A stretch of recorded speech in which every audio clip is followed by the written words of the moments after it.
Good afternoon, everyone. So, from today, I am going to discuss some of the important questions which already came in previous year, like WBC and WBSC miscellaneous and clerkship and UPSC and other state exam. For our upcoming exam like WBCAS, WBSC miscellaneous and clerkship. So, let's get started. প্রথমত কি বলেছি? প্রথম বলেছি consider the following statement. The effect of devaluation of a currency is that is necessarily আমাদের যে currency যে devaluation মানে কি, যে আমাদের যে রুপির ভ্যালুটা, এটার ভ্যালুটা কমা কম্পেয়ার টু ডলার। যেমন এখন $1 সমান কত আছে? 97। তো এটা আগে ছিল 90, এই জিনিসটা আগে ছিল 90। সো এটা যখন মানে এটা এই দিক থেকে বেড়ে যাচ্ছে, কিন্তু ডলারের সাপেক্ষে তো এই ভ্যালুটা কমে যাচ্ছে, বুঝতে পারছো? ডলারের সাপেক্ষে এখন আগে কী ছিল? আগে একটা জিনিসের দাম ছিল 90 টাকা, এখন একটা জিনিসের দাম হচ্ছে 97 টাকা। মানে আগের তুলনায় জিনিসের দামটা বেড়ে গেছে, কিন্তু রুপির ভ্যালু অনুযায়ী জিনিসের দামটা বেড়েছে, রুপির ভ্যালুটা কিন্তু বাড়েনি, বুঝতে পারলে? সেই রকম ডলার। সো এখানে ফার্স্ট অপশান কী আছে যে improve the competitiveness of domestic exports in the foreign markets. হ্যাঁ, যদি আমাদের যে জিনিসটা কী বললাম, আগে আমি আমেরিকায় থাকি, আমাকে আগে $1 দিতে হতো একটা জিনিস কেনার জন্য, ইন্ডিয়ান একটা মেডিসিন কেনার জন্য। কিন্তু এখন যেহেতু ধরো 180 টাকা দিতে হতো, ঠিক আছে, একটা মেডিসিন কেনার জন্য, কিন্তু এখন যেহেতু 97 টাকা হয়ে গেছে, তার মানে আমাকে যেখানে দুটো মেডিসিন কেনার জন্য 180 টাকা লাগতো, এখন কিন্তু দুটো মেডিসিন কেনার 214 টাকা কম লাগছে, 97 টাকা হয়ে গেছে ডলারের সাপেক্ষে, বুঝতে পারছো? ওই দিক থেকে কমে গেছে কিন্তু ডলারের দিক থেকে। তা আমি আমেরিকা থেকে যদি ডলার দিকে নিই, তাহলে আমাকে একটু কম ডলার খরচ করতে হচ্ছে কম্পেয়ার টু আগে। সো যেহেতু জিনিসের দাম কমে গেছে, আর ইকোনমি মানে কি, ইকোনমি যদি প্রাইস ডিক্রিজ হয়, তাহলে ডিমান্ড কী হবে? ইনক্রিজ হবে। সো আমরা খুব সহজেই এইটাকে ঠিক বলতে পারি। Next, increase the foreign value of the domestic currency. কী বললাম? ডোমেস্টিক কারেন্সি কমছে না, কমে যাচ্ছে, রুপির ভ্যালু কমে যাচ্ছে। তো এটা প্রথমত হচ্ছে ভুল। ভুল। নেক্সট হচ্ছে ইমপ্রুভ দ্য ট্রেড ব্যালেন্স। দেখো, ইমপ্রুভ দ্য ট্রেড ব্যালেন্স সবসময় নয়। ইন্ডিয়া হচ্ছে import driven country, import import বেশি কম্পেয়ার টু এক্সপোর্ট। এই ফেনোমেনাটাকে আমরা বলি ফিসকাল ডেফিসিট। আমাদের ফিসকাল ডেফিসিট সবসময় ইন্ডিয়ার বেশি থাকে। তো যেহেতু ইন্ডিয়া একটা ইম্পোর্ট ডিপেন্ডেন্ট কান্ট্রি, তাহলে ইন্ডিয়ার কী হচ্ছে? এক্সপোর্টটা কম হচ্ছে, ইম্পোর্টটা বেশি হচ্ছে। তার মানে ইম্পোর্ট বেশি হচ্ছে, কারণ এখন টাকা আরও বেশি খরচা হচ্ছে, যেহেতু ইম্পোর্ট বেশি। তাহলে এটা সব ক্ষেত্রে নয়, অ্যাটলিস্ট আমাদের কনটেক্সটে তো নয়। তাহলে এটাকেও আমরা বলতে পারি ভুল। এটাকে আমরা বলতে পারি ভুল। সো কোশ্চেনের অ্যান্সার কী হবে? One only. ক্লিয়ার? নেক্সট বলেছে, এটা আর একটু জানার জিনিস, যে match the list 1 with list 2, select the correct answer using the code given below the list. প্রথমত বলা হচ্ছে সাইক্লোন। সাইক্লোন কি? সাইক্লোন আমাদের, দেখো, আমাদের যদি আমরা পুরো ওয়ার্ল্ডটাকে থাকি, ধরো এই দিক থেকে কীভাবে আঁকবো,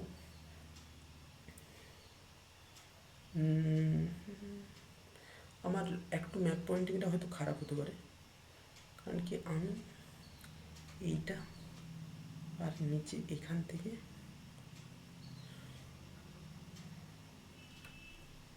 এইটা, এটা হচ্ছে তোমার ধরো আমেরিকা। এইখান থেকে রাশিয়া শুরু হচ্ছে, এখানে যে বোয়িং স্ট্রেট আছে, এখানে আছে স্ট্রেট আছে আমেরিকা। সো আমেরিকায় যে এইখানে যে হাওয়াটা আছে, এখানে যে বয়, সেটাকে আমরা বলি হারিকেন। ঠিক আছে, হারিকেন। তাহলে আরেকটু যদি এই দিকে আসো, আমাকে ম্যাপটা একটু দেখতে হচ্ছে, কারণ এইখানে যদি আসো, এইটার উপর করবো না, মানে যদি ধরা, ছাড়ো, আমি ছবি আঁকছি না, আমি ছবি আঁকার জায়গা নেই আমার কাছে। তো এখানে কি বলছে যে প্রথমত আমি কয়েকটা জিনিস বলে দিচ্ছি, কয়েকটা জিনিস তোমাদেরকে লিখে রাখবে, ঠিক আছে, যে কোথায় কী বলা হয়। প্রথমত যদি ইন্ডিয়াতে আমরা যে ঝড়গুলো আগে, সেগুলো বলি আমরা সাইক্লোন। নেক্সট সেই সেম ঝড় যখন আমেরিকা সাইডে আসে, আমেরিকাতে আসে, তখন সেটাকে আমরা কি বলি? হারিকেন। সেম ঝড় যদি চায়না সাইডে আসে, চায়না প্রভিন্স, যেটা মাঞ্চুরিয়ান প্রভিন্স, ওই সাইডে আসে না, তখন এটাকে আমরা সেম বলি টাইফুন। আর সেম ঝড় যখন অস্ট্রেলিয়া এই সাইডে আসে, তখন আমরা সেটাকে বলি হচ্ছে উইলি। ক্লিয়ার? তো সেখান থেকে তোমরা এখানে থেকে বুঝতে পারো। তাহলে সাইক্লোন কি? সাইক্লোন কোথায় বলুন? সাইক্লোন হচ্ছে, দেখো, আমাদের আমেরিকা যেটা আছে, আমেরিকার কী আছে, এই সাইডে আছে আটলান্টিক সি, এই সাইডে আছে প্যাসিফিক সি। তো আমরা সাইক্লোনটাকে ইজিলি বলতে পারি যে এটা আটলান্টিক সি। ক্লিয়ার? সরি, আমি ভুল বললাম, এটা একটু ভুল বললাম। তাহলে আমরা হারিকেনটাকে সহজেই বলতে পারি, হারিকেনটাকে সহজেই বলতে পারি Atlantic sea. Clear. Next cyclone, cyclone আমরা জানি ইন্ডিয়াতে, তাহলে ইন্ডিয়ান ওশানে। নেক্সট হচ্ছে টাইফুন, টাইফুন কী বললাম আমরা, সাউথ চায়না সি। আর নেক্সট হচ্ছে উইলি, উইলি অস্ট্রেলিয়া। তাহলে কী হচ্ছে, ডি হচ্ছে তোমার ওয়ান, ডি ওয়ান কত হচ্ছে, মানে এই দুটোর মধ্যে একটা হবে, ডি ওয়ান আছে। তারপর তোমার এটা কত হচ্ছে, এটা হচ্ছে তোমার থ্রি, এ থ্রি আছে দুটো, ঠিক আছে। বিটা হচ্ছে তোমার থ্রি, বিটা কত হচ্ছে, বিটা হচ্ছে হারিকেন, হারিকেন বিটা হচ্ছে ফোর, বিটা হচ্ছে ফোর। সো এইটা হচ্ছে অ্যান্সার। ক্লিয়ার। এভাবে এলিমিনেশন করতে হবে। নেক্সট, নেক্সট হচ্ছে যে the Muslim kingdom of the Golconda grew up on the ruins of which Hindu kingdom. এটা কি, এটা হচ্ছে ওয়ারাঙ্গল। দেখো এটা জানলে তুমি পারবে, না জানলে পারবে না, স্বাভাবিক। তো এটা আবার 2019 WBCS মেন্সের question. Next, next which of the following is likely to be the most inflammatory and its effect. প্রথমত ইনফ্লেমেটারি মানে কি, যে জিনিসটা সমাজের উপর এলে টাকাটা বেড়ে যাবে, ইনফ্লেশনটা বেড়ে যাবে। ইন্ডিয়ান ইনফ্লেশন টার্গেট কি, ইন্ডিয়ান ইনফ্লেশন টার্গেট হচ্ছে +-2%, সরি +-4%, মানে 2-এর থেকে বেশি, more than 2 and less than 6। Clear. তো ইনফ্লেশন কোথাও হবে, repayment of public debt. Public debt মানে কি, আমাদের কাছে লাইবিলিটি আছে, তুমি কোথাও কাছ থেকে লোন নিচ্ছ মানে তোমার কাছে লাইবিলিটি আছে, তাহলে লাইবিলিটি তোমাকে টাকাটা দিতে হবে, তাহলে এটা ইনফ্লেমেটারি কোনো ব্যাপার নয়, এটা তোমাকে লাইবিলিটি, এটা তোমাকে টাকাটা দিতে হচ্ছে, ইনফ্লেশন কিছু নেই। Borrowing from the public to finance A budget deficit. তোমার যদি বাজেট ডেফিসিট থাকে, বরোয়িং করছো পাবলিকের কাছ থেকে, মানে বরোয়িং মানে কি, আমার কাছে টাকা কম আছে, আমি আমার সরকার কি বলছে, রিপো রেট কিংবা রিভার্স রিপো রেট, মনিটারি পলিসিতে যদি যায়, ওগুলো কি করছে, ইয়ে করছে, মানে টেনে নিচ্ছে। টেনে নেওয়া মানে কি, রিপো রেট যদি বাড়ি দেয় তার মানে কি, ব্যাংক তোমাকে লোন দিতে পারবে না, ব্যাংক লোন দিয়ে টাকাটা কমে যাবে, তাহলে বরোয়িং ফ্রম দ্য পাবলিক ওটা হতে পারে। আরেকটা হতে পারে ওএমও যেগুলো থাকে, বা যে বন্ডগুলো, বন্ডগুলো যদি আমাদের সরকার আমাদের কি বলছে, আমাদের কাছ থেকে নিয়ে নিচ্ছে, তাহলে ওটা এক্সাম্পল হবে না। পাবলিক ফাইন্যান্সের বাজেট ডিফিসিট মানে ধরো আমাদের কাছ থেকে সরকার মানুষের কাছ থেকে টাকা নিচ্ছে, যে ট্যাক্স ট্যাক্স এইসব নিচ্ছে, ট্যাক্স কেন নিচ্ছে, যে ইনকাম ইনডাইরেক্ট ট্যাক্স বা ডাইরেক্ট ট্যাক্স কেন নিচ্ছে, যে বিভিন্ন কাজগুলো কমপ্লিট করার জন্য, যে আমাদের যে বাজেট, যে রেলের ধরো কোথাও একটা বাজেট লাগছে, আমাদের কাছ থেকে ট্যাক্স পেয়ে রেলের কাজটা হচ্ছে, তাহলে এটাও নিশ্চয়ই ইমপ্লিমেন্টারি নয়, এটা সরকারের কাজ, টাকা নিয়ে পর সেটাকে পাবলিকের ডেভেলপমেন্টেই কাজে লাগানো। এখন যেমন কী হচ্ছে, পেট্রোলের দামটা একসময় সরকার খুব বেশি নিয়ে নিয়েছিল, দাম কম দামে পেট্রোল পাওয়া সত্ত্বেও আর সরকার কী হচ্ছে, একটা নির্দিষ্ট দাম 97, 100 এরকম টাকাই রেখেছিল, কিন্তু এখন যেহেতু দামটা তত্তর করে বেড়েছে পেট্রোলে, কিন্তু সেই যেহেতু আগে টাকাটা নিচ্ছে, সেইটা দিয়ে সরকার ম্যানেজ করছে, সরকার নিজের পকেট থেকে টাকা খরচ করে আমাদের কম টাকায় তেল দিচ্ছে, like this. Borrowing the public to finance to, borrowing from the public to ফাইন্যান্সের বাজেট ডেফিসিট, সেরকমই বাজেট ডেফিসিটের জন্য কোথাও একটা টাকা লাগবে, সেই জন্য পাবলিক কাছে ট্যাক্স নিচ্ছে। ক্লিয়ার এটা। এবার borrowing from the banks to ফাইন্যান্সের বাজেট ডেফিসিট।